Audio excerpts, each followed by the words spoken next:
This week, Tom Brady faces off versus the Kansas City defense with Chris Jones, Honey Badger, and the chaos that Spagnuolo brings to the game. Yet, Tom Brady's biggest opponent this week is Tom Brady. Being on the opposite sideline of this Kansas City offense is a very tough task. But there are three areas in this game where Tom Brady's going to have to put on a Superman cape to be able to hold serve. He will need the processing speed of a supercomputer. He will need to prove that time isn't undefeated. And he'll have to overcome his biggest weakness that he's had all the way dating back to college. That's a lot to ask. Now let's explain what those three areas are. In understanding the opponent, Spagnuolo will throw everything in the kitchen sink at Brady this game. Orlovsky went back and looked at the Super Bowl game between the Giants and the Patriots, and he pointed out a couple things that we should already know about the Spagnuolo defense. One, he never gave Brady pre-snap tells. Two, the coverage pre-snap and the coverage that it ended up in constantly changed. Three, he never ran the same coverage twice. This is to keep Brady off balance the best you can, because if you give him a clean look, he will dissect you. But by giving that constant variation in looks and different coverages, you make Brady have to work the way through the progressions. Now, he can do that. He does that incredibly well. But to keep him off balance is just one way where you can tip the scales against him. And this is known. This is Kansas City. This is what Spagnuolo and that team does. And the Tampa Bay Buccaneers don't have a scheming advantage to change that. They will probably show a little bit more motion pre-snap trying to get a nice clean look for Brady, but that's not a big part of who they are. But they'll try it a little bit more just to give Brady that clean look. But as far as how you call your offense versus a defense that's changing everything every single play, you just run what you do. You stay in your game plan and you expect your quarterback to process on that incredibly high level. Brady will be tasked with this.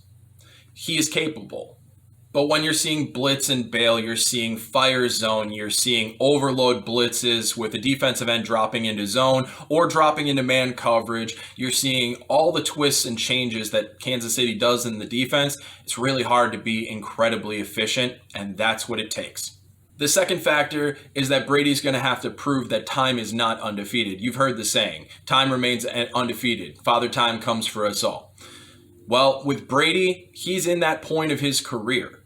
And what Kansas City's going to ask him to do is for him to turn the clock way back.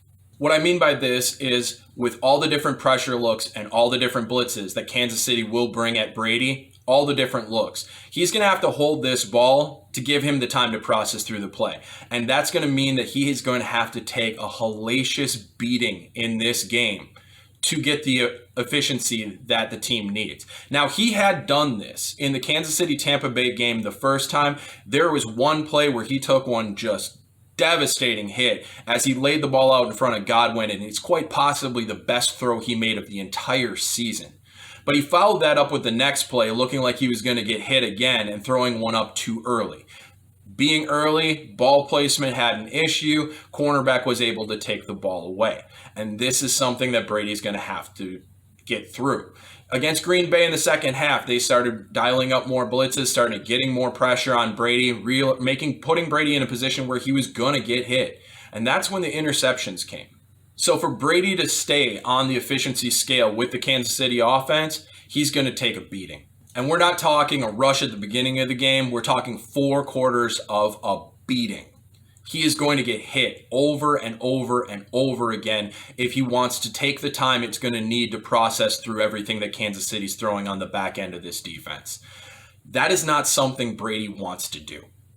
He's going to try. But as those body blows pile on top of each other, you're going to see him start to decline a little bit. And the reason for that is that's every single quarterback in the game. If you light up a quarterback over and over and over in a game, they all decline, including the young ones, including the old ones. And that's where Brady is. There's a reason we like Brady throwing an interception in this game, and there's a reason we like there to be a personal foul roughing the passer call in this game. It's because of what Kansas City is going to do to Tampa Bay's offense. The last thing that Brady's going to have to overcome goes back to the narrative of him being the quarterback who developed more than any other quarterback ever did. See, when you looked at Brady in college, he was actually a great quarterback. He just couldn't throw a ball. Now, that doesn't seem to make sense, does it? Well, Brady's base in his throwing mechanics has been something that's been fabled. It's just perfect. It's exactly technical. But in college, Brady was the Pillsbury frat boy. That was his body composition. He improved that in the NFL level, and it improved his throwing a little bit. But also, his hip turn was not as dramatic as it was. His shoulder drive wasn't as dramatic as it was. But where Brady really took off was his wrist flick. Now, in college, you saw the ball come out of Brady's hands, and it flew like a hollow-tipped bullet when it hit something. The ball would go down the field, and the tip of the ball would just spread out, and it would die. He could not get tight RPM, revolutions per second, revolutions per minute, whatever you want to use, on the ball, and that's because of his wrist flick. When Tom House got his hands on him, this is the one area that really improved. And it turned a ball that couldn't fly through the air to a ball that was a laser beam through the air. Having that tight, high-level wrist flick opened up everything for Brady and allowed all the other traits that were hidden by a ball that wouldn't fly to come to fruition.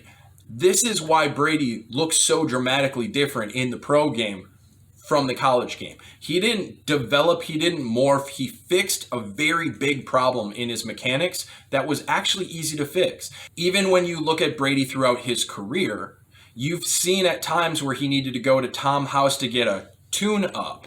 That tune-up is getting his wrist flick right.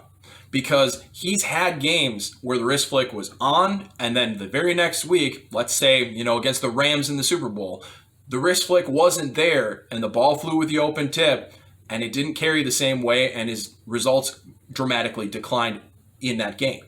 What Brady does to get this wrist flick is he grips the ball incredibly tight. This might be a reason why you'd want to, allegedly deflate balls.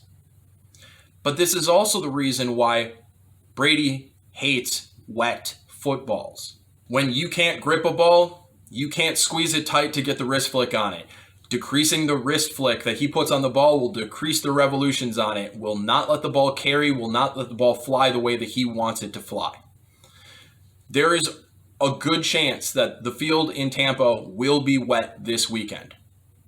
That is a natural fade Brady moment. It's been talked about for a long time that Brady does not like a wet football. That is the reason why. It screws up his grip, which he puts a very tight grip on a football. You can't squeeze a wet football. And it takes away his wrist flick, which puts that precision, tight revolution throw out of the toolbox. What that means is you are looking at a football game where Kansas City will do everything in their power to take away Brady's greatest asset, his processing speed. It is a game where his greatest weakness, his pocket mobility and his ability to take a hit, will be exacerbated. It is a game where his biggest liability, a wet football, could be present. That is a three-headed monster that kills efficiency. And he will still play a quality game. He is a great quarterback, and nothing should be taken away from the quarterback that he is. His success is on GOAT level. But this is a three-headed monster that kills your efficiency. And against a lot of teams, that would be okay. That would keep him in the game. That's not what the case is against Kansas City. That means two things will have to happen. Either Brady will have to have one of the greatest games of his entire career, or the Tampa Bay defense will have to help him out. And we got a video for that one. Spoiler, the Tampa Bay defense isn't coming to the rescue. So we'll see you over on that video next. I love you guys. We need you. Stay strong, and I'll see you on the other side.